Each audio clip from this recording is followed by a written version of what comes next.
Good morning, I am Pete, also known as Risk for Rewards, and I am back. So after a few weeks, we've done a few Meet the Punters. If you haven't seen them already, the video links are below. That is with Racing Joe, Racing Gav, I say Racing Joe, sorry, Ginger Joe, Racing Gav, and Racing Lee. Three very good punters, very different ways of going about it, massive followings on Twitter. They all do their own ways, and some very interesting stories how they got into racing, how they like to bet. And to be honest, I didn't like I've met them all, but I didn't know exactly how they bet themselves and how they go about their business. So it's very interesting that people can come to the same conclusion in a race, but they'll play the race very differently, whether you go each way, win, etc., etc. So well worth a watch. But today I'm actually going to talk about the the 3 days of racing coming up. More so the Friday and Saturday because we're still waiting on decks for Sunday, and more so Newbury, just because hopefully it's going to be on. I'm getting this out here today just so we can cover Friday's card as well. With regards to the website, as you see in the background, the Risk Rewards website, it's been live for 2 months now. We seem to have a perfect sort of number in there. Having no issues with anything with regards to price and everyone getting on, and I've had no complaints so far, so everything's going very well there. Obviously you still are welcome to subscribe. I'm not going to stand here and push for it, because I just do it because I enjoy it, and hopefully a lot of people enjoy the content. We do have sort of a system now where the selections normally come out on a Thursday to try and get prices, but if there are things like, especially this week, I think there's 3 or 4 we've taken early prices on. They're all running on the weekend and they've all shortened, so that's always a good sign. I know people talk about anti-post all the time, but there is anti-post every week. It's not just for the Cheltenham Festival. And yeah, okay, sometimes I'll be putting a selection up, like for this weekend there's a horse I've put up for Cheltenham. If all goes well, then hopefully their price will shorten. But it's not just about that, it's also about the difference between the service now is the fact that I can get a tweet out or a message to people, and it just means that they'll receive it straight after the race. So a prime example would be, say, for Gaelic Warrior. As soon as he crossed the line, he was 10-1, with a few firms, 6-1 general for the Turners. Before any comments or anything was made, the gut instinct straight away was that this horse is going to be too quick for a Brown Advisory. So if I was putting my selections out and I could only afford to, I had to put them out, say, on a Wednesday every week, and I couldn't contact anyone, then you have to wait for that. But I was able to put that out straight away. So some people can take the 10s, some people can take the 6s, some people can take 5s, take whatever. But obviously now you look at the market and it's now around 5-2, 11-4 to win the Turners. Could he go to a different race? Of course he could. But the hope is the fact that by taking the price, it just reduces the risk and increases the reward. Obviously, cliche as it comes. But it just allows people to have the choice, because people might be out, might not be able to watch the races, people might be doing other things, and just if they get a notification that says, okay, actually, yeah, I'll take that price. Obviously, you don't have to, it's just an option. And then obviously there's the normal anti-post where I give plenty of time and I say, right, I'm putting a selection up at blah, blah, blah. Some win, some lose. Some might be a 50-1 shot and it comes all the way in price. It might be a 50-1 shot and it does nothing. But that's what Cheltenham's all about. That's what anti-post betting's all about. So that website is live, and if anyone wants to follow, obviously the link will be down below in the YouTube. You can go across, check it out.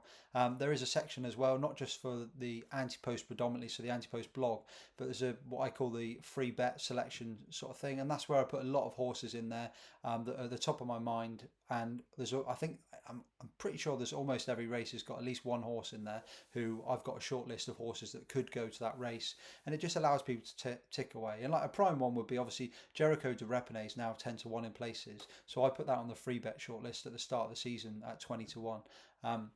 And it just allows punters to have a look and think, do you know what, I'll have a free bet on that. And then when obviously it comes to 10-1, they might not think, oh, I don't want to add to that. Because at the end of the day, a lot of these horses, especially the novice hurdles, you could back 4 or 5 and then suddenly something, a monster comes out in, I don't know, February, like a Lorena for a mare's novice hurdle, for example, a Lorena, and then suddenly all those anti-posts that you thought you were in great positions don't look great against her being sent off like 4-6 and bolting up.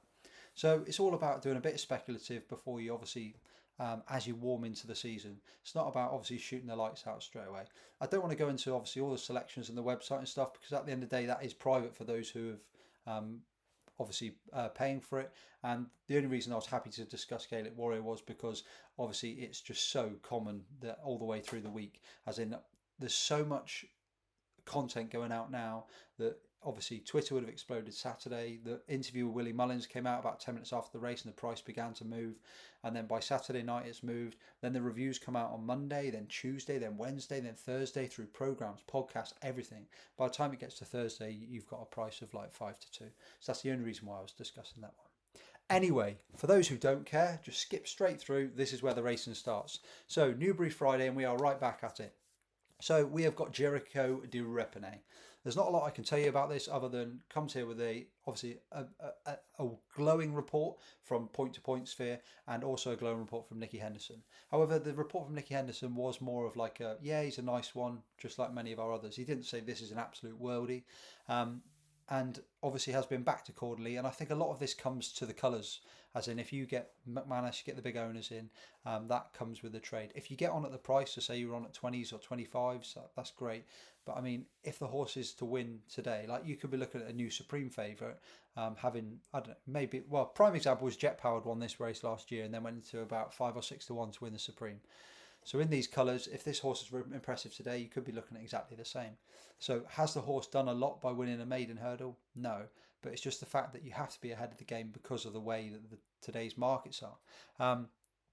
One thing also to note with Nicky Henderson and Willie Mullins in particular is there's a lot of the time they'll be asked about specific horses, so they can't about specific horses. They just don't tend to get asked about other horses, and unless they go out of their way to give you them, then it doesn't mean that this is necessarily like, say, Nicky Henderson's best.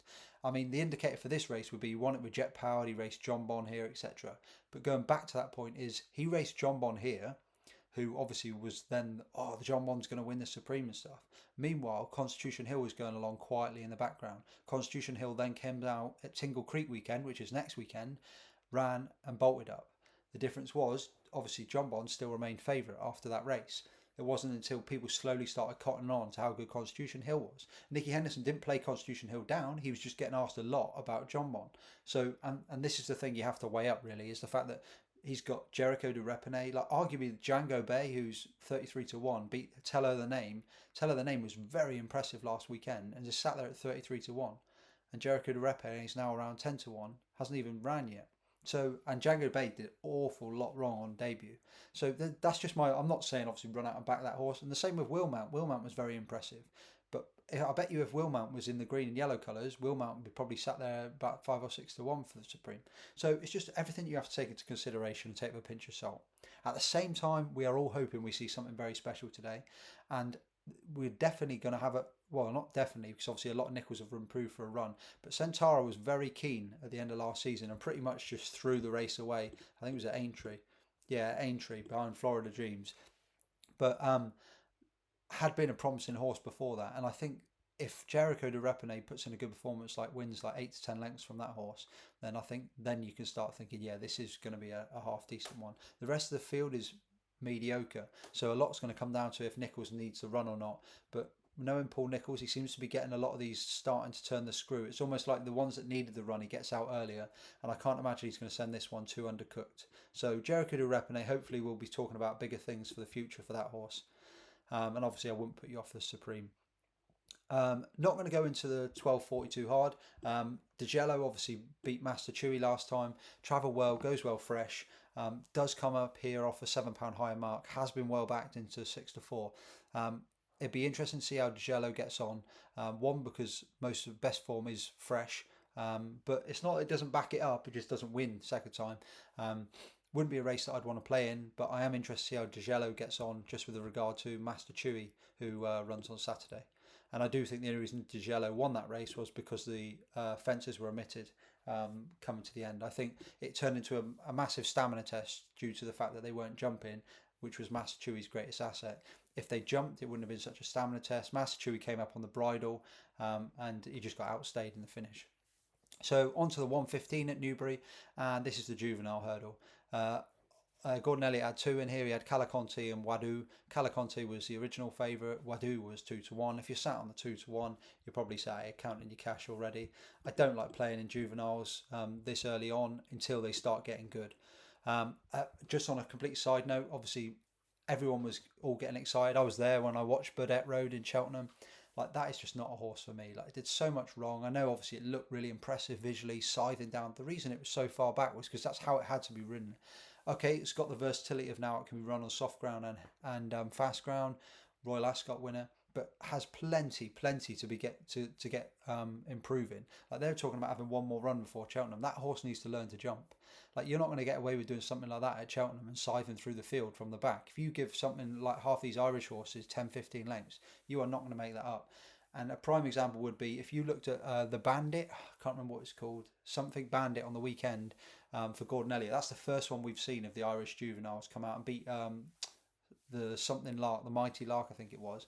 Like, and in reality, I would argue the Bandit could easily be the same price as Burdett Road, and that's the first one we've seen. So if you're on at the big price of Burdett Road, sorry, I'm not here to play it down, but at the same time, I would not be taking that price right now. Um, Going back to this race, apologies, complete digress. Looking at Wadu, he's got £13 in hand the field. Like some of these have only raced once or twice, and it really does look a question of will the horse come to its level, as in run to its level again, and if it does, then it's definitely going to be the one to beat. Last time out, went toe to toe with Joseph's Cossack Catch, who made or Chach, who made plenty wrong, but only won a neck, but they both pulled 20 lengths clear. And then on the run before that, he pulled 24 lengths clear. I just think this is a question of this is Elliott's most ready for this challenge one. And he's not coming over here to test the water because we're such early days. So do I want to play it 1-2? No, I don't. But at the same time, do I think that it's most likely winner? Yeah, of course. That's the price tells you that. On to a much more interesting race. Should have brought a drink. On to a more interesting race. We've got the John Frankham, which is the 150 at Newbury. Hermes Allen is a favourite and is now drifted to 2-1. So when this market first opened at 11-2, 5-4, I thought that was way too short. I thought his price would probably be about 6-4. It's getting to the point now where 2-1 is probably too big. I obviously 2-1 is not going to be for me because this is why I'm happy. I'm happy to tell you obviously what I've backed because the subscribers have already took the prices, so I don't want to rip people off. No Ordinary Joe was top of my shortlist with his second behind Rocco, but Nicky Henderson coming out saying that it's going to be a nice introduction, blah blah blah. He's gone from 8-1 out to 18-1. So if he wins, fair play, but it doesn't sound like today's the day. Colonel Mustard, bridesmaid, just doesn't win enough races for me. Could have gone to a handicap off a nice mark. Comes here in a graded race. Again, if you win with all those twos next to it, if it wins, you've just caught him on the wrong day for your bets if you haven't backed him. Tighten your belts. Even who was the original outsider has already won on Chase debut. Comes here with Chase experience and was not far off. It was about 140 RPRs, only £10 off some of the others like Nickelback and Marble Sands. The two that I've actually backed are Nickelback at 9-2 and Marble Sands at 13-2. The main bet was Nickelback. I just thought he's been so impressive. He was very modest as a hurdler, like ran to I think it was a 124 official rated. Did I read it right? 125 over hurdles, but has already rated 147 over fences, so has already improved £22. The big thing with Nickelback is you know what you're going to get. He's going to go out in front. He's going to be a bold jumper. And people will say this is a very different track to what he's won on. Yep, I totally agree. But any horse that wins and goes to Warwick and rips a field to bits on novice Chase debut from the front and beats Can Do Kid 24 lengths, like that's a fair performance. So I just think, okay, yeah, there could be a classier hurdler here who obviously if they're rated say 145 on the hurdles and they improve £20 on them, then Nickelback won't stand a chance. But at the same time, he's already come up and gone above to what their sort of hurdle rating. They all need to improve say £10 on their hurdle ratings for a fence. Comes here race fit and also obviously has jumped the fence. The other selection that I had was Marble Sands. Marble Sands took the scalp of Rare Edition last year when many expected that not to happen. Had some good hurdle form, but was well beaten twice by Hermes Allen over hurdles. And this is where I talk about the hurdles to chase form. The thing Marble Sands has got is that it wasn't really expected. It was sent off 11-1 on Chase debut, and the vibes were that this wasn't the day to catch him. However, it made no difference because the horse still managed to find a way to win, travelled well and managed to get up on the line. You look at the hurdling form and runs to about 139 RPR, which Hermes Allen beat him twice, and when I say beat, it was beaten quite some way. Like I've got a feeling, yeah, one time he's beaten 37 lengths by Hermes Allen. But at the same time, as I've just mentioned, not all horses convert across. And so he has already shown a liking for fences and obviously has good back class already and is race fit. So this horse, again, a lot of novices get caught out on debut because they get put into a race like this where there's a few that aren't scared of jumping a fence already, and if you can get there jumping under pressure, then that's when the issues occur. So I mean, Marble Sands is now 5-2. Like, I don't know who's backing him at that sort of price. Like, I thought 13-2. I thought probably 5-1 was fair, as in I thought he'd be one of those. If it was three places, it would be an each way job. So yeah, Marble Sands, that would have been my like cover bet. It wouldn't have been my let's go. So Nickelback would be my main bet, and Marble Sands would be my second bet. But Hermes Allen now at 2-1. If you were coming to this market now, you'd have to. I wouldn't know what to do, because the reason I was against Hermes Allen is because he's coming here on novice chase debut. They've commented many times how he's not the biggest of horses, so he might not actually suit the whole chasing sphere. His form was very strong at the start of the season, and it did drop off towards the end. I know people will say, oh, well, he did finish third, only 6 lengths behind Irish Point, but he also went into a Ballymore, sent off the 9-4 favourite, and had looked a world beater when winning the Challow. So, as I say a lot of the time when Nichols are scouting, is a lot of their targets are done by Christmas time, and some will obviously progress onto the festival, and then others will begin to peter off. And this is a prime one where Nichols will get them back, and they will be ripe and ready for this. However, Paul Nicholls last year had Stage Star in here at 2-7. That horse got beat by Sebastopol, who does not like winning. He had Pick Dory in here, who was beaten. He had Getaway Trump in here, who was also beaten. So he's had plenty of horses that you'd expect and have turned out to be very good horses. So defeat here would not be like a massive negative for Hermes Allen. And he'll come on massively for the experience, and this is his first time out after a wind-up. So what I'm saying is, at the end of the day, 2-1 is probably fair now. And if he wins here, I think he's already he's a very good horse as a hurdler. But I think this will be impressive if he's to win this on chase debut. So I'm sticking with Marble Sands and Nickelback. Obviously, Nickelback being the primary one. But at the end of the day, Hermes Allen, I'm very interested to see how he gets on here. If he can take this field down, then that's going to be impressive. Onto the 225 Newbury. I'm not going to go into this race. The interesting thing for me is obviously Can Do Kid. So Can Do Kid has been back from 7-2 into 7-4. The reason it's interesting is because Nickelback absolutely slammed him 24 lengths when they were both making their chase debut, and that was off level weights. Can Do Kid then went into a handicap where I think they more than expected to win when he was sent off 9-4 favourite, and he just didn't. He didn't go through his effort. He's been well backed again. They've come back. The money's come back for him, but it's not a race I want to get involved in. But obviously, if Nickelback wins the race before, then he could go off even shorter. So on to the long distance, which is the 3 o'clock at Newbury. This is pretty simple for me. Well, holy moly, that market's moved. I didn't realise Paisley Park's drifted out to 8-1, and Hugo's New Horse is into 8-1. Hugo's New Horse was not on my list whatsoever, and still isn't on my list despite the move. This looks a 3-horse race for me. Paisley Park seems to run his best races at his age in the earlier stages. I think they have plenty of time to get him ready. Goes well fresh. Only went down a neck to Champ in this last year. Champ was all over him, as in cantered past, skipped clear, and must have been 10-15 lengths clear, but then began to hang. Paisley Park did his normal find off a bridle and made it very close. Luckily, John Joe O'Neill had just enough to stay up on the line. He then went on to the long walk hurdle. I think he finished, was it the second or third? In the long walk hurdle. No, he beat Goshen. That was the long walk, wasn't it? Yeah, long walk hurdle. He beat Goshen, and that was his career high RPR for last season, 164. And that just marks him out that he's not gone at the game. He's still got it in him. And if there are chinks in the armour of others, he will take you down. I mean, it's a bit worrying he's gone from around 4-1 to 8-1, especially with Emma Lavelle putting out quite positive comments. He just wouldn't be for me. He's 11 years old.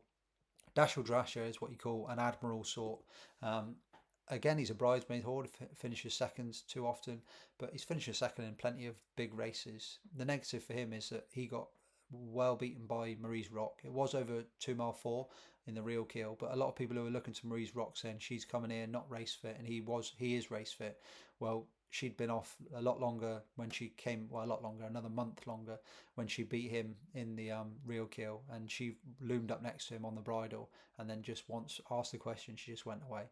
Big question mark there is the fact that it was over 2 mile 4. However, they went to Aintree, and again she was there on the bridle, and two out, she came up alongside him and she went past. Of course, we all saw that she went past the lot bar side of Burley, But just with regards to Dashel Drasher, I'll come on to Marie's Rock. But Dashel Drasher, she still put 25 lengths away from him between the second last and coming to the line.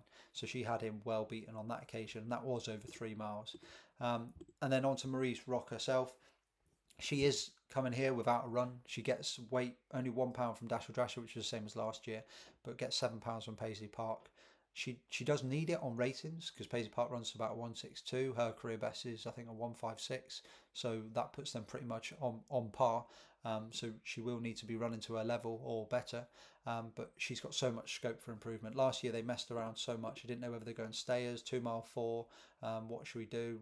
She's only ran once over 3 miles, and a lot of people said she didn't stay on the on the day. But she was coming there for that Aintree race off the back of an absolute bomb out in the mare's hurdle.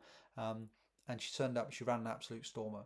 She was hard on the bridle. Many people were blaming Nico, but I don't think even he expected. She was hard on the bridle. Everything was off the bridle, and Cider Burley just found plenty for pressure. But at the end of the day, he won pretty much everything last year. He is an absolute monster of a stayer, and yet again, he is an aging horse, but he still found plenty for pressure. Whereas she just wasn't used to it. I don't think both jockey or horse were ready for a fight. I think they came there so easy, swinging on the bridle. But at the same time, as I just mentioned, like a lot of people say, oh, she didn't stay, but she found plenty for pressure. So like once they did start getting into it, those two pulled away. Like they put away. So she put 6.5 lengths between her and Floor and Porter, 17 lengths between Meet and Greet, 20 lengths between Champ. They were all in a line at the second last. So the only horse that she didn't stay, if you're going to say she didn't stay, was against the reigning Stayers hurdle horse. And I know he's old, but he's still an absolute class act. And obviously he took 2 attempts and a Stayers hurdle. So I today I think is D-Day for Marie's Rock. It's pretty simple. Like people have mentioned, or I say people have mentioned, Nicky Henderson's mentioned 2 plans, but it sounds like they're going to drop back to the real kill on New Year's Day, 2 mile 4 furlongs for her next run. But she obviously could go to the long walk if she wins here. But the Stayers hurdle is the plan. That is the only plan they've said. Obviously it would change if she got beat here, but she really has to be putting away a 10 and 11-year-old. I know she's coming here without fitness, but the big thing is she's got to prove her stamina and that she stays over the 3 miles. If she runs a race at Aintree, I think she'll be very tough to beat. The thing is, you just don't know. Prime, going back to last year, Champ cantered all over them. But he found off the bridle, just didn't find as much as Paisley Park, and he nearly got collared for it. So Marie's Rock, it would be no surprise if she comes here on the bridle again, but she should find enough for pressure. And I think it's D-Day for her. If she wants to be considered a proper stayer and have any chance of the Irish, you need to be picking up races like this. You can blame race fitness, but they had a Newbury Gallop 2 weeks ago. Henderson said it took the fizz out of her. I'm not going to say her season's over if she doesn't win today, but I do think that she really needs to be going close here if you want to be considered a stayer. A lot will depend on obviously visually how the race goes and whether it turns into a staying test. But I think she is the class act in the race, and she's very unexposed with only 1 run at 3 miles. So onto the 335, the Newbury 335, the final race of the day, and I put 2 horses up in here. Ed Keeper put up at 6-1, and Holy Joe Smoke put up at 11-2. Holy Joe Smoke was almost like the wise guy pick in the fact that I think nearly everyone's got this horse in its tracker as a standard Skelton horse that's been laid out. You just don't know when it's been laid out for. The hope is today, but much like the Greatwood hurdle horse, can't remember what it was. It Lieu de Sud. He had one for the Greatwood that everyone thought was laid out, went 6s to 12s, ran no race. This horse, difference is, one Skelton's coming into form and nicely, and this is his second run of the season. But if you go through all the form, very solid form, but all the way through, it's very, very similar in the fact that the horse looks outpaced, stays on. Didn't matter whether it's 2 miles or 2 mile 4, looks outpaced, travels okay, jumps okay, looks outpaced, stays on. But the big thing when you're looking, especially with the novice hurdles, is like one of his runs were over the 2 mile trip, which would obviously be too short with a view to this, was behind Krabilly. So Krabilly obviously was given £6 on the day and did beat him 3 lengths. But Krabilly finished the season rated as a hurdler 134 for 3 lengths, and obviously we're looking at Holy Joe Smokes on 118. So £16. If you ran this horse with Krabilly now, I know Krabilly's improved again, and we saw look very good at Cheltenham before falling. If you gave this horse £16, against Kribili over hurdles. You'd like to think that this horse would have the better of him. And again, the same with Beat the Bat. We saw Beat the Bat beat Welcome to Cartrees the other day at Ascot, and Beat the Bat is now rated 125 over hurdles. Beat the Bat beat Holy Joe Smoke 7 lengths. So again, so if they were in a handicap, this horse would be getting £7. But all that said, so obviously clearly well handicapped. The biggest thing for me is the step up in trip. I think they would have plotted this race out quite a while out. It's a nice pot, 20 grand to the winner. Second time wind up, Skelton's on board, and the horse just looks very, very well handicapped, as simple as it is. And then the other selection was Ed Keeper. So Ed Keeper for Sam Thomas. Doesn't quite have the same handicap form, but was a hardy type, as in picked up a victory and finished. The biggest piece of form that I like of this horse is the fact that he beat No But I Will, and No But I Will of the Greenall yard. Whilst he's not massively highly rated, he's been picking up victories since and won another 2 since. Is now up to 115, and they were off level weights that day. But Ed Keeper was giving him £5, so giving him £5, that horse is now rated 115. But it just shows that horse the yard really liked that horse, and obviously still continue to improve because it only won last week. But again, another standout piece of form was the fact that Ed Keeper beat the handicap blot known as Immortal of Nicky Henderson's about 9 lengths, giving that horse almost a stone. Well, actually no, it was a stone, and pulled well clear with Rebel Intentions out in front. The downside was the horse had to give nearly 2 stones to Rebel Intentions, and whilst battling very hard, just wasn't good. Well, not wasn't good enough, just could not get the better of that. The big thing for Ed Keeper, again, just like Holy Joe Smoke, is the step up in trip. Like Sam Thomas has mentioned that this horse could be a future Coral Gold Cup sort of horses as a chaser, and you look at the way he travels really strongly, will be out in front and just loves a battle. And off this weight over 3 miles, it'll be disappointing if this horse can't go close as well. Whether you choose to play is obviously up to you because those prices aren't the same as what they are now. On to Saturday. So again, I'm going to fire straight into Newbury because I don't know if Newcastle can be on. Constitution Hill will obviously win, and hopefully he's set up for an absolute fire performance because he's going to have 2 strong pacemakers. Shishkin, that race has absolutely fallen to pieces because of his entry. Whether he jumps off is another thing, and if he's on a going day or what he does, like he's just not a horse you want to trust anymore.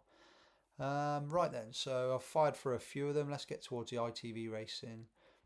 I still haven't finished Saturday, so I'm just going to go through the ones I have looked at. So 140, so Jet Power. This is another horse put up anti-post, 7-1, so I hope he runs. This horse was one of those simple, mentioned as I mentioned on the Friday preview. So for anyone starting, this is Saturday's racing starting now. Jet Powered was a Supreme Novice hurdle horse last year.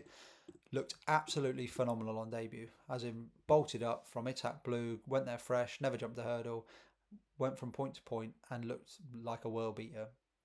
Ended up getting quotes of 5 or 6 to 1 for the Supreme. Everyone was singing from the rooftops, yeah, this is going to be the horse. And then came out and was sent off 2 to 7 at Newbury in awful ground. Like it was like bottomless, like a monsoon. And they had a crazy horse of Gary Moore's out in front, Jupiter de Gite, who just bounced out and made all, and no one could make any ground on it. And I think the horse must have suffered an injury or some sort of setback because it clearly didn't enjoy the day. It was left to pretty much canter home and was beaten almost 30 lengths, finishing 5th, just strolling home. And obviously it's easy to put a line through that. What happened, what's happened in between. I think Henderson's just decided to pull up stumps, keep the mark, and then just come back for next year. He said that this horse will make a chaser, but I think he's also hinted. He said that the mark wants to be exploited first. So if the horse turns up on his Newbury run, his 129 RPR, when obviously looking a world beater, that form didn't actually end up turning out that well with Itac Blue in second. But at the same time, it was the visuals. A year stronger now, comes here, and even if running to that 129, that would put him bang there with the likes of Uncle Bert and Get a Tonic, and it would leave them with something to improve on. But you'd expect for a year on his back. Henderson targets these races. Like that's another thing to just clarify. Henderson targets this weekend big time, and he has won this twice in the last 5. 1, 2, 3, 4. Yeah, twice in the last 5 years. So I think he's the one to beat. Obviously, he's got question marks. Uncle Bert was absolutely hammered in the betting from 9 to 1 and 7 to 2, but fell 2 or 3 hurdles in. Um, had good form buying Pyramid Place, but the reason that I liked him was because he was getting £10 off, so he's back to a winning mark. However, he's not anymore. He's back. He's got Sam Twist and Davies on board, and I think his life could be tougher here. Not saying he can't win. Getatonic is not a horse that I'm overly keen on getting involved in, especially as the horse has gone over fences and then come back. The real interesting horse of the race, was backed, has drifted out, and I was waiting to see Saturday's prices before I thought whether I wanted a second bet in this race, was North Lodge. So North Lodge's form from back when we last saw him 2 years ago, when beating Balco Coastal behind Nell's Son, and went really well and was sent off 11 to 2 to win the Group 1 novices hurdle and finished behind Mai Tai and Three Stripe Life. I know Mai Tai obviously is a bit of an in and out horse, but just to put it in context, Mai Tai, even though he's an in and out horse, he's still a 145 hurdler and chaser. And North Lodge is coming here off a mark of 142. And the other horse was obviously Three Stripe Life, who was an absolute monster, and I think it was a 150 hurdler, and only finished 8 lengths behind them on that occasion. And that was only his, I think it was his third, was it third or fifth hurdle start? That was only his fourth hurdle start. So the horse is incredibly progressive and was progressive. Alan King said this is a nice starting point, but it sounded like Alan King's not a bullish character. It sounded like he's got him ready, but at the end of the day he doesn't want to like go over the top. So he's one to keep an eye on the market. The reason I say I'll wait till tomorrow is because then obviously you get best odds, because this is a horse that could go off 20 to 1, could go off 4 to 1. Very interesting back mark, so as in mark from back then, and if retaining his ability and improving for that, then it'll be interesting. I still think Jet Powered's the one to beat, and obviously gets £9 from that rival. But yeah, we'll see. Sorry, gets £11 from that rival. And just on simple terms, Jet Power runs to 129. That would mean his last RPR was 140. So there'd be about £1 between them if they both return to the same sort of mark after the time off. So it'd be whoever improves more. But yeah, Jet Powered's still the one for me. Whether he is at the prices, I don't know. So onto the intermediate handicap hurdle, also known as the Jerry Fielden, or was known as the Jerry Fielden. So this is an interesting race. Bad, I think I keep giving. I say I keep giving. I think he's had plenty of chances. There's something in him. He travels well, he jumps well, and he's going to win a big pot. But this isn't just a handicap. This has got potential graded horses in. Our champ obviously was electric at Cheltenham when bolting up by 7.5 lengths. Turned out the week after that could have come too soon, but still ran a good race, but was beaten almost 20 lengths off this higher mark. So whether it's the mark or whether it's a quick turnaround, we'll find out. The only thing with our champ, and something to be wary for obviously the more favoured runners in this race, is you can get a run on the field, as in with the more forwards. So if this horse got too much lead as a front runner, it could be difficult to peg back. But I do think he's weighted enough now, and it's not like he's got a claimer on. So Hansard is a very difficult horse to get a read on. You look through his form, and his form within the pocket last year in the Aintree Group 1, when only finishing 4.5 lengths, is absolute standout from everything else. That was a 145 RPR, really impressive performance. But apart from that, he was very, not average, but he was average last year. He beat Master Chewy, but Master Chewy had begun to go down by then. He finished 15 lengths beaten by Rabot. He was then beaten another 4 lengths by Rabot. Obviously, you can write that off for the fitness side of things on a return, but he was still beaten at the end of the day. Gary Moore's slowly ticking along, but I don't think he's flying. He's 4 for 38, 11%. Like, he goes through phases. Neil Houlihan takes off £3, and he's hard to get away on. Like, if he runs to his mark, if he runs to his RPRs of his Aintree run, then yeah, he's obviously going to be a massive contender. But I just question what's going on there. Like, as in, I don't know. Brentford Hope is a much more interesting one. I put Imposed Trois up at Cheltenham, based on this Brentford Hope form, because of the way that this horse was now flying up the handicap, and Imposed Trois hadn't had it caught up with him yet, and how he'd had a tiny rise. Anyway, going back to this horse, outside of Haydock, it would be 3 for 3, so obviously beaten once in his last 4 starts. Alice Stevens was aboard last time as a £3 claimer, but didn't make much odds because obviously he won by 16 lengths here at Newbury. But he has been punished for it, so he's gone up £11 in the ratings. but he's also not got the claimer on, so he's technically £14 higher than what he was before. At the same time, he was a 100 rated flat horse, so I mean he's now at 133 over the jumps, and a lot of them don't convert it to the same level, but this horse looks like he is. I looked through the form of this, and like beating the likes of Sergeant Wilson and WizKid, that is handicap form, like as in that it is what it is. I mean, he was getting £9 from Sergeant Wilson, who's a 110 rated horse. Sorry, he was given £9, 110 rated Sergeant Wilson. So he ran above his mark, but like I just think this horse has got improvements come. Um, and is still like, as in, if this horse was in the race, as in if the favourite wasn't there, then I could understand why people would be backing this horse, and I can understand why people are backing it now, to be honest. Easily, in my opinion, the top two are the ones to focus on. However, I'm very, very keen on Under Control. This is one that we have again. Hopefully this race goes ahead, and hopefully it's not a non-runner, because we've backed this at 3-1 earlier in the week. And this is a horse that was on everyone's lips as soon as Iberico Lord crossed the line in the Greatwood Hurdle.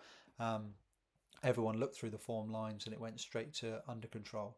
Under Control beat Iberico Lord, and obviously Iberico Lord won the Greatwood Hurdle, which is one of the most competitive races of the season, and he wasn't really hard pushed to do it.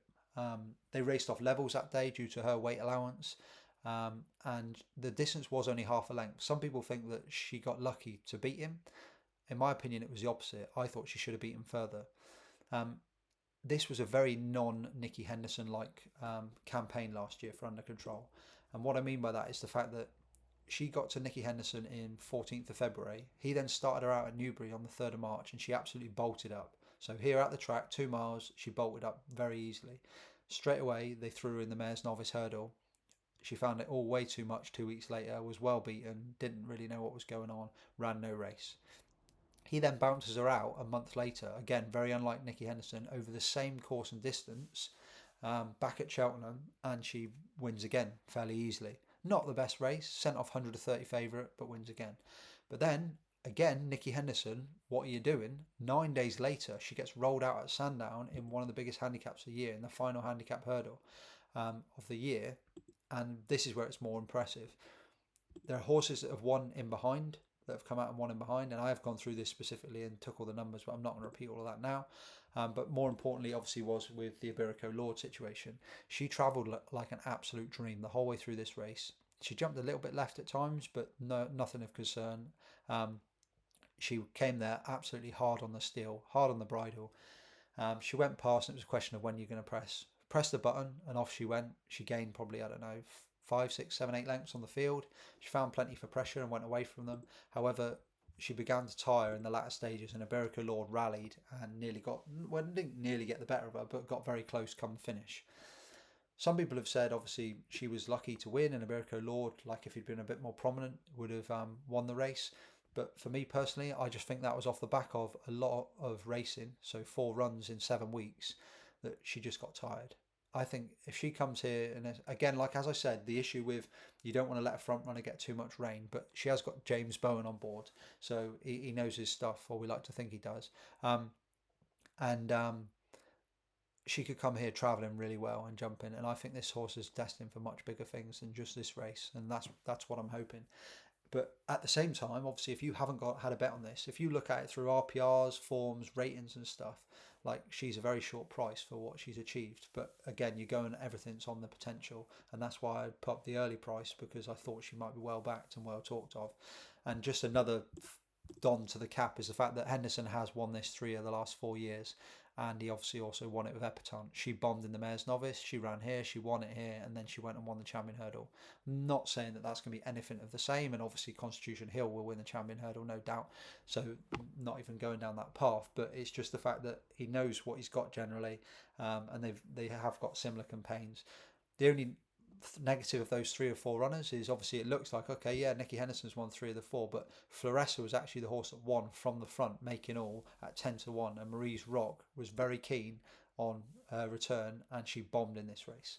So just worth it. But I am very keen on Under Control. But if you don't like short prices, then obviously you can just watch. So then, on to the Newbury Gold Cup. And the Newbury Gold Cup, as always, just a bit like the Grand National, I'm just going to try and flick through some of the major contenders. If I skip them out, it's not because I don't think they can win. Obviously, anything can win this sort of race. Right, so Twig, been well backed now from about 22, 25 to 1 opening price yesterday. Totally get the case. Absolutely admirable horse. I've flagged up in the Cheltenham review. This horse, it doesn't matter what handicap mark, he just comes there swinging, jumps. It's just, you would love to own him. My only issue is with this is a lot better than what many of his other races that he's been in. Like, I know obviously you could say, oh, his last race was a class 2, and this race is a class 1. It's only one step up in grade, but I look at the calibre of this race and look at the calibre of the likes of Wacker Clan, Wayfinder, the Wolf, Am I Right, and stuff. They're like the sort of like Grand National horses, whereas some of these are proper graded contenders. So Twig at a big price, that would be the one for me if you were going for shooting for the stars on a big one, just because he's got Bo Morgan on. He gets his £5 off. He's only, I think, mark wise, he's gone up £3 from last time. So I would not be surprised if he's there or thereabouts. But he's not for me. I've skipped both of the who are the owners? The Dye Watercolours. Yeah, I've skipped both Stolen Silver and R Power. So I'm glutton for punishment from Sam Thomas if he can provide one of these two. Just because when I went through all the form, I just thought they've got similar form lines to a few others, and I prefer the others. That's all right, Gino. I've got a feeling he's going to run at Newcastle. Hoy Senor, if he's on a going day and he runs like he did in the Gold Cup till he fell, then he's going to go very close here. However, this is an absolute monumental weight. Everyone talks about the Denman era, like when he carried the weight and stuff, and this would be very talked of very similar. Like in recent years, we've only really had Lahon Press go for like one of the big ones, and that was not to the level of this. If he can carry this, he has got the class, he has got the numbers, he has got the RPRs, but he's just so inconsistent. And this time of year, like if this was say, I don't know, April, I'd be like, oh yeah, maybe he's worth a go. But as I say every year with a Hoy Senior, it's like a kid who has takes his school year from September to through to July, and he learns and learns and learns. And by the time he gets to July, he's as good as everyone else in his class, or he's more. He has 6 weeks off of the summer. Obviously, it's 6 months for them. He comes back, and then he's in the bottom set for all his classes again. He literally just like knows nothing. Like, he was amazing, the fact that people were even talking about him in the question for the Charlie Hall, and obviously he was pulled up there and he was well beaten just like the year before. He doesn't seem to jump, travel. He's very difficult for me to trust. Would I be surprised if he won? Yeah, I would actually. I was going to say no, but no, I would be surprised if he won. But he's one of those where I'd just clap him home off that monster weight, and on a going day, you look at his form figures, and it just seems like Aintree's at times catch him. So on to Mile Mission. Can't have him with John McConnell's form. Like, I can't remember off the top of my head. Is it 150 runners? 165 runners and not 94 days since he's had a win. And I look through just a quick flick through, because I know a lot of people go into form and they say, yeah, but look at how they're running. And I'm looking at 10th of 14th, 9th, 6th, 11th, 11th, 10th, 13th, 10th, 4th of 7. There's a second there, a third there, 6th of 6th, 11th, 14th, 14th. Like, this isn't a trainer where I'm looking thinking, yeah, but they're running to form. And he's 24% run to form. So, and also his Natural Hunt Chase is strong, but it doesn't mark me out as saying, yeah, that's the best. Step the other way, and I can't remember the figures for it, something like 5 for 14. And Gavin Cromwell has just been coming over every weekend and plundering our pots at places like Cheltenham and taking these handicap pots. So Stumptown is massively respected for the Kim Muir second. He was beaten that day, but you look at his mark and he was off £5 lower there. So he's off £8 higher than that Kim Muir mark. He's got Danny Mullins in the plate. He could improve with that. I think he's only a 6-year-old, so he is to be respected. And I am picking 2 in this race. But if I was picking another at the front end, he was the last one I crossed off the shortlist. And I'll be annoyed if he wins, because after Cheltenham review, I said to myself, I need to start backing these Raiders, because they're coming in at like 16 to 1, and then they're getting sent off about 7 to 1, and they're just winning hard held on the bridle, having ran in Ireland in a big handicap and finished about 9th. So on to Monbeg Genius. Again, a bit like a Hoy Senior, but this horse is correctly weighted. If this horse is on a going day and he runs to his Ultima, then surely with that form sort of lines, he has got to be going close. You look at his form figures behind Fast or Slow and Korat Rambler in the Ultima, when they were all toe to toe going to 2 out. And his mark, he's still on. He went £7 up for that, but he hasn't been put up any more for Fast or Slow winning 2 Group 1s. So, like, he is incredibly well handicapped. However, his run last time was in simple terms, not even average, it was poor. Like, he didn't jump, he didn't travel, he had horses jumping into him.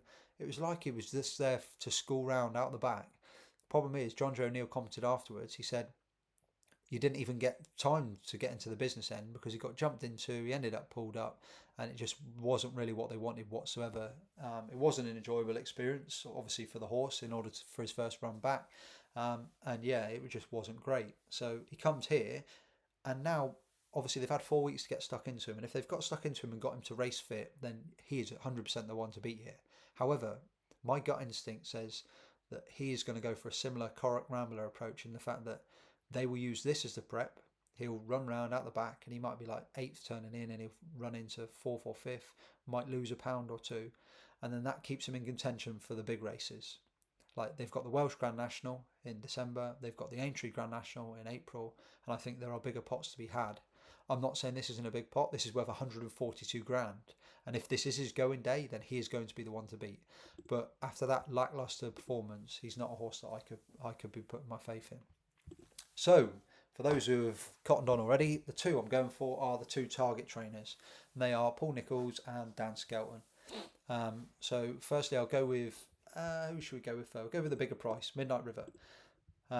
Midnight River is form figures. So, firstly, I'll say with Midnight River, he seems to bomb and then go and win. Bomb, win. So, if he loses, he then wins his next race. He lost in the Charlie Hall when he was having a prep, and he was only beaten 23 lengths, and so hopefully he's going to win here. I was kind of attached to this horse due to the fact, and going back to that thing, was in March he finished 11th of 23, 16 lengths beaten by Seddon at the Cheltenham Festival. He then bounced out 4 weeks later and he wins a very similar handicap, grade 3 handicap, top level handicap at Aintree, and he won it, in my opinion, snugly. I think Skelton found plenty of issues considering there was only 4 horses left coming into the Bren. He managed to find himself in a pocket and he got up on the line, and I think he was let off for that. I mean, he only went up £5, and I think if he'd had a clean run, he probably would have put 5, 6, 7 lengths between him. Fortunately, he gets in here off a mark of 156 instead. So, and that's my thing. But again, going back to what I was saying earlier, this horse beat Stolen Silver, and whilst they've both gone up in the weight, so there's still not a lot between them, even though he beat him on the day. And I just like his profile. I really like his profile. You look through, he competed in all the big handicaps last year over 2 mile 4. He was third in the Paddy Power Gold Cup behind Garlaw. He then won the New Year's Day version. He then bombed at the Cheltenham Festival, but then won at Aintree. If he runs to his 160 RPR off his current mark of 156, like, he's going to get plenty of these working. And the biggest thing that I like for this race, I know everyone's going the opposite way this week. Normally is a second season novice chaser you're aiming for, so a second season chaser, sorry. And people are saying, yeah, but one hasn't won for a few years. But I still like that angle, and he is top of the shortlist. And if depending on what the ground's like tomorrow, if it's better ground, he would be my number 1 pick.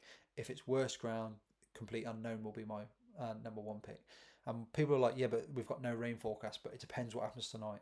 If we have really bad weather through the day and then you get frost, snow, etc., and then the ground gets all tacky and stiff, it's going to suit Complete Unknown. But at the moment, at the prices, he's currently 11 to 1. And yeah, he's a horse I like. So, and I have only, I mean, I'm not telling people how to bet, but I back them win only anyway. And then my other horse, who I thought again was equally as progressive last year, and it's very similar numbers. So he's running off a £4 lower mark than Midnight River, but his career best is 158. So technically, if they ran in a line, if they both ran to their best, Complete Unknown should finish in front. But we all know that racing's not ran on figures. So Complete Unknown, the reason I like him is a lot of people, well, I'll go through his early season form. Early season form, he won over 2 mile 4 on debut. He was then beaten on a going day by Galia de la Tour. She'd bombed at Kempton, came back, and she jumped like a stag this day. But at the same time, I think they still had in the back of their mind, they didn't give him a hard time when he was beaten, and they just let him coast home. Came out the next time out over 2 mile 4, so dropped down from 3 miles and absolutely bolted up, beating Silver Hallmark. Then went to Aintree to compete in the group on second time at 3 miles, to race against Jerry Colomb. So the interesting thing for this horse is the fact that you look through all of his form, and rather than like being a hard on the bridle sort of horse, he is off the bridle way out. So like Jerry Colomb was on a going day. Like, I'm not going to go into Jerry Colomb because I just have not got the time or effort for it.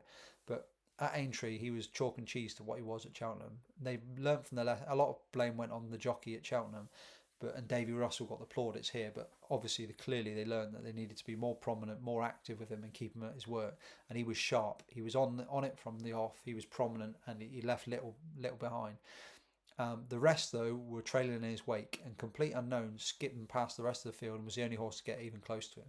I mean, when I say close, he still finished obviously 7.5 lengths behind Jerry Colombe. But Jerry Colombe, obviously, just to put it in context, Jerry Colombe is now rated 167. So 167. So if these two were to race in a handicap now, that would mean this horse would get £15 from Jerry Colombe. Very, very shrewd bit of positioning last time out, in the fact that Nichols put him up at Newton Abbott, 2 mile 5, soft ground, when obviously plenty of Nichols need the run, and he beat my eye only a length, which meant he got the run, he got perfect round of jumping in, and his mark stayed untouched. So he runs here off 152.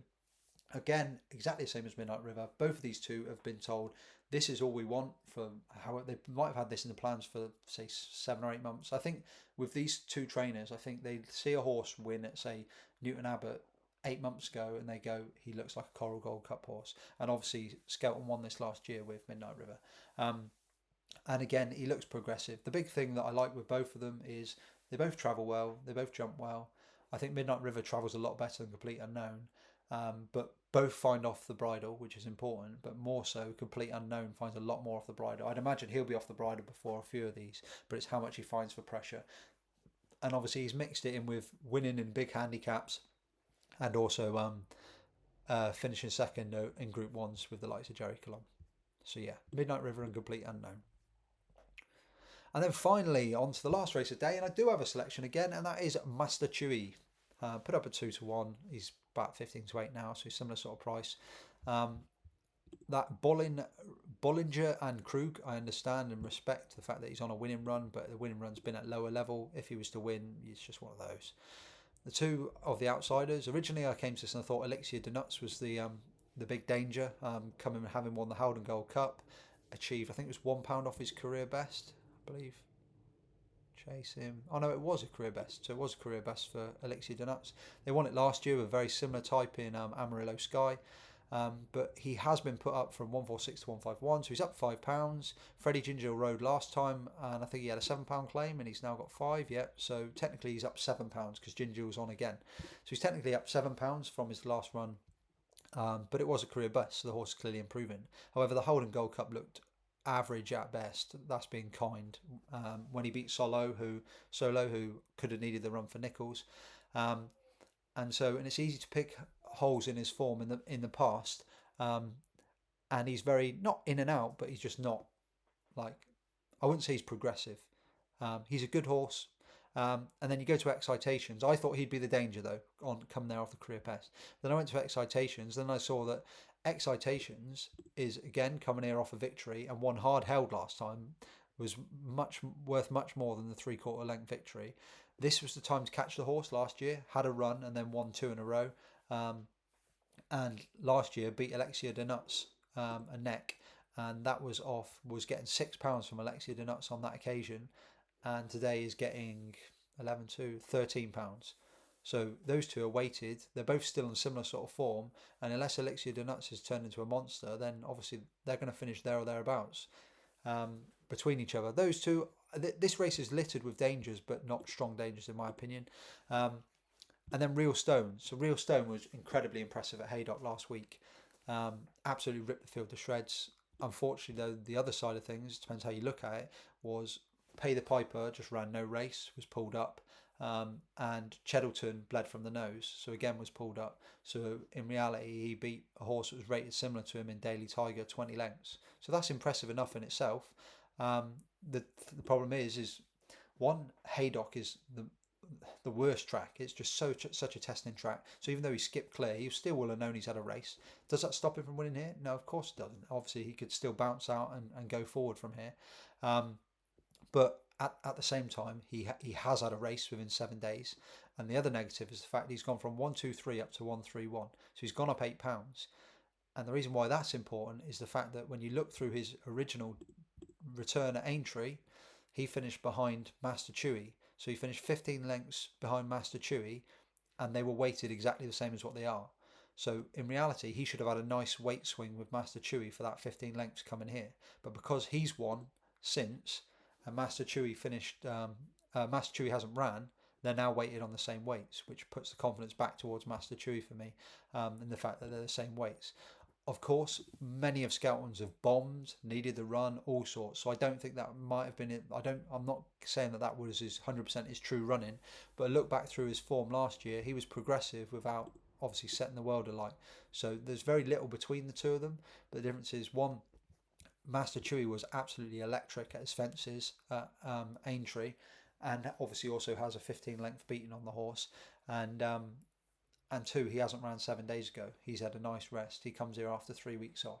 Master Chewy, on his Aintree debut, when he beat General Officer 12 lengths and got put up £10, has to be one of the most impressive novice handicap chase debuts this season, easily. Like, he was electric at every fence. He met them running. He hit the ground. The big thing is a bit like a galloping de champs. When you hit the other side and you hit the ground running.